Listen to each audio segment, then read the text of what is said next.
नमस्कार दोस्तों। वैसे तो हम लोग महात्मा गांधी के बारे में बहुत कुछ जानते हैं, लेकिन ये भी सच है कि सब कुछ नहीं जानते। उनकी ज़िंदगी के बहुत से ऐसे पहलू हैं जिन्हें वो खुद जानते थे, और उन्हीं पहलुओं पर हम बात करेंगे आज की अपनी इस वीडियो में एक अध्याय के माध्यम से, जिसका नाम है जब मैं पढ़ता था। इस अध्याय को हमने कक्षा 5 की बाल भारती नाम की पाठ्य पुस्तक से लिया है, जो सन 2000 और 1990 के दशक में दिल्ली के प्राथमिक विद्यालयों में पढ़ाई जाती थी। आइए पढ़ते हैं इस संस्मरण को शुरू से लेकर अंत तक। मेरे पिता करमचंद गांधी थे। वे राजकोट के दीवान थे। वे सत्यप्रिय, साहसी और उदार व्यक्ति थे। वे सदा उचित न्याय करते थे। मेरी माता का नाम पुतलीबाई था। उनका स्वभाव बहुत अच्छा था। वे धार्मिक विचारों की महिला थी। पूजा पाठ किए बिना भोजन नहीं करती थी। दोस्तों, खूबसूरत से चित्र में आप महात्मा गांधी को देख सकते हैं बचपन में। 2 अक्टूबर 1869 को पोरबंदर में मेरा जन्म हुआ। पोरबंदर से पिताजी जब राजकोट गए तब मेरी आयु 7 वर्ष की होगी। पाठशाला से फिर ऊपर के स्कूल में और वहाँ से हाई स्कूल में गया। दोस्तों, खूबसूरत से एक चित्र में ऊपर आप देख सकते हैं श्रवण कुमार को अपने बूढ़े माँ बाप को तीर्थ यात्रा पर ले जाते हुए। इसका जिक्र अभी आगे होगा। एक बार पिताजी श्रवण पितृभक्ति नामक नाटक की एक किताब खरीद लाए। मैंने उसे बड़े शौक़ से पढ़ा। उन्हीं दिनों शीशे में तस्वीर दिखाने वाले लोग आया करते थे। तभी मैंने अंधे माता पिता को बहंगी पर बैठकर ले जाने वाले श्रवण कुमार का चित्र देखा। इन बातों का मेरे मन पर बहुत अधिक प्रभाव पड़ा। मन ही मन मैंने कहा, मैं भी श्रवण कुमार की तरह बनूंगा। मैंने सत्य हरिश्चंद्र नाटक भी देखा। बार बार उसे देखने की इच्छा होती। हरिश्चंद्र के सपने आते। बार बार मेरे मन में यह बात उठती कि सभी हरिश्चंद्र का तरह सत्यवादी क्यों न बने। यही बात मन में बैठ गई कि चाहे हरिश्चंद्र की भांति दुख उठाना पड़े, पर सत्य को कभी नहीं छोड़ना चाहिए। जब मैं केवल 13 वर्ष का था तभी मेरा विवाह कस्तूरबा के साथ हो गया था, मगर मेरी पढ़ाई चलती रही। 5वीं और 8वीं कक्षा में तो छात्रवृत्तियाँ भी मिलती थी। अपने आचरण की ओर मैं बहुत ध्यान देता था। इसमें यदि कोई भूल हो जाती तो मेरी आंखों में आंसू भर आते। शिक्षक का कुछ कहना ही मेरे लिए असहनीय हो जाता। अपने से बड़ों तथा शिक्षकों का अप्रसन्न होना मुझसे सहन नहीं हो पाता था। मुझे यह याद नहीं है कि मैंने कभी भी किसी शिक्षक या किसी लड़के से झूठ बोला हो। मैंने पुस्तकों में पढ़ा था कि खुली हवा में घूमना स्वास्थ्य के लिए लाभकारी होता है। यह बात मुझे अच्छी लगी और तभी से मैंने सैर करने की आदत डाल ली।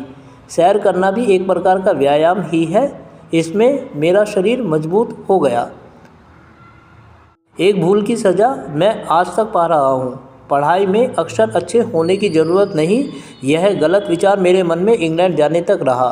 आगे चलकर दूसरों के मोती जैसे अक्षर देखकर मैं बहुत पछताया। मैंने देखा कि अक्षर बुरे होना अपूर्ण शिक्षा की निशानी है।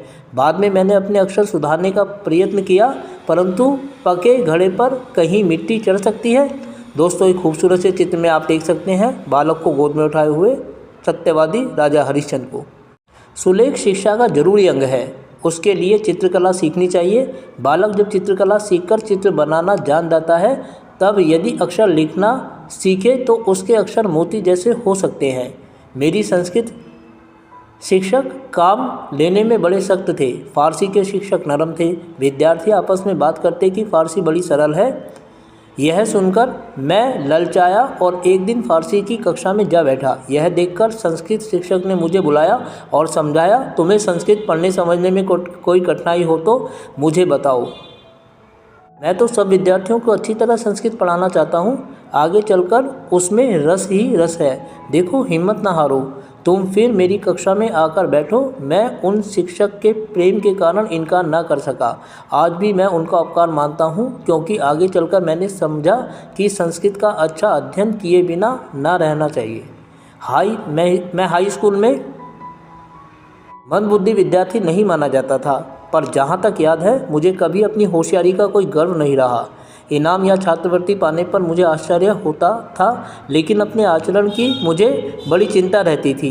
मेरे हाथों कोई ऐसा काम हो जिसके लिए शिक्षक मुझे दंड दे, यह मेरे लिए असहनीय था। मुझे याद है कि एक बार मुझे मार खानी पड़ी थी। मुझे मार का दुख ना था, पर मैं दंड का पात्र समझा गया, इस बात का बड़ा दुख था। यह बात पहली या दूसरी कक्षा की है? दूसरी बात 7वीं कक्षा की है। उस समय के हमारे हेडमास्टर कड़ा अनुशासन रखते थे, फिर भी वे विद्यार्थियों में प्रिय थे। वे स्वयं ठीक काम करते और दूसरों से भी ठीक काम लेते थे। पढ़ाते अच्छा थे। उन्होंने ऊपर की कक्षा के विद्यार्थियों के लिए व्यायाम और क्रिकेट अनिवार्य कर दिए थे। मेरा मन इनमें ना लगता था। खेलना अनिवार्य होने के पहले तो मैं कभी व्यायाम करने, क्रिकेट या फुटबॉल खेलने गया ही नहीं था।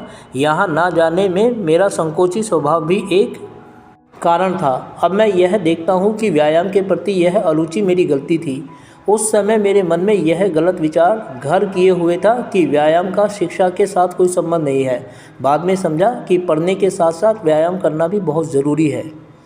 व्यायाम में अरुचि का दूसरा कारण था पिताजी की सेवा करने की तीव्र इच्छा। स्कूल बंद होते ही तुरंत घर जाकर उनकी सेवा में लग जाता। अब व्यायाम अनिवार्य होने से इस सेवा में विघ्न पड़ने लगा। मैंने पिताजी की सेवा के लिए व्यायाम से छुटकारा पाने का प्रार्थना पत्र दिया, पर हेडमास्टर साहब कब छोड़ने वाले थे। एक शनिवार को स्कूल सवेरे का था। शाम को 4 बजे व्यायाम के लिए जाना था। मेरे पास घड़ी ना थी। आकाश में बादल थे, इससे समय का पता न चला। बादलों से धोखा खा गया। जब पहुंचा तो सब जा चुके थे। दूसरे दिन मुझसे कारण पूछा गया। मैंने जो बात थी बता दी। उन्होंने उसे नहीं माना और मुझे 1 या 2 आना ठीक याद नहीं कितना दंड देना पड़ा। मैं झूठा बना। मुझे भारी दुख हुआ। मैं झूठा नहीं हूँ, यह कैसे सिद्ध करूँ? कोई उपाय ना था। मैं मन मारकर रह गया, रोया। बाद में समझ आया कि सच बोलने वालों को असावधान भी नहीं रहना चाहिए। तो दोस्तों, ये था गांधी जी का एक छोटा सा संस्मरण जब मैं पढ़ता था, जिसमें उन्होंने बताया है कि शिक्षा के प्रति, स्वास्थ्य के प्रति उनमें कैसे रुचि जागी और किस तरीके से उनका बचपन बीता। उम्मीद करता हूँ कि आप लोगों को यह वीडियो अच्छी लगी होगी और साथ ही आपसे अनुरोध करता हूँ कि यदि वीडियो अच्छी लगी तो वीडियो को लाइक और चैनल को सब्सक्राइब करना बिल्कुल ना भूलिएगा।